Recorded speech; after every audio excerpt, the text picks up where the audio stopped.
कह रहे हैं कि n इज एन इंटीजर, 0 से 21 के बीच का इंटीजर n है, तो कह रहे हैं then the minimum value of factorial n factorial 21 minus n, इसकी सबसे मिनिमम वैल्यू क्या हो गई। ठीक है, तो हम इसको कैसे कर सकते हैं, तो यहां पर n into factorial 21 minus n लिखा हुआ है, लिखा है कि नहीं।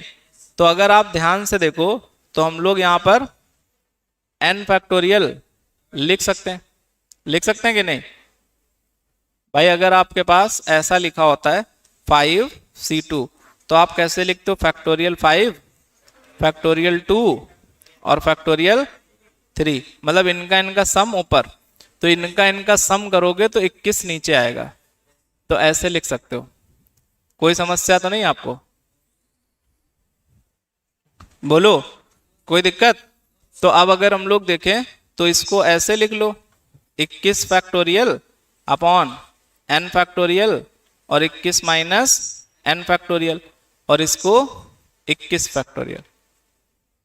सही लिख रहे हैं हम, बोल नहीं रहे हो तुम लोग, सही लिख रहे हैं ना। तो ये 21 फैक्टोरियल अपॉन ये लिखा हुआ है 21cn, लिखा है कि नहीं। अब हमको ये वैल्यू चाहिए मिनिमम, तो मिनिमम के लिए ये होना चाहिए मैक्सिमम। ठीक है, और ये मैक्सिमम तब होता है जब इसका आधा एक कम करके ले। ठीक है, तो इसका अगर हम एक कम करते हैं 20 और उसका आधा 10, तो अगर यहाँ पे हम 10 सेट कर देते हैं तो ये वैल्यू जो है मिनिमम हो जाएगी।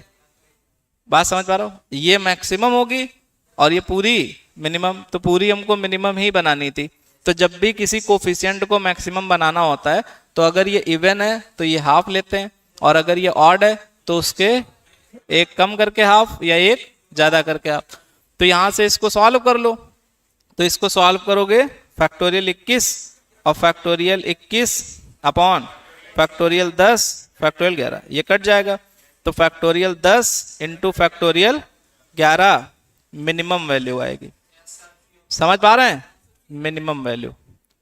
कोई दिक्कत तो नहीं आपको, केवल आपको बायनोमियल कोफिशिएंट का कॉन्सेप्ट लगाना है। ठीक है, ये हमारे पास पहले से लिखा था, हम यहां से कैसे पहचाने, क्योंकि ये हमको यहाँ पे दिख रहा है। तो आपको पता है कि NCR बराबर n upon n r factorial और n माइनस r फैक्टोरियल होता है। तो इन दोनों का सम ऊपर लिखा होता है। तो यहां से अगर देखें तो इसका सम करें तो 21 आता है, तो इसका मतलब इसमें हमने 21 से डिवाइड 21 से मल्टीप्लाई, तो ये हमारा NCR बन गया अपॉन वाला। ये होना चाहिए मैक्सिमम, इसके मिनिमम होने के लिए मैक्सिमम के लिए वैल्यू निकाल ली।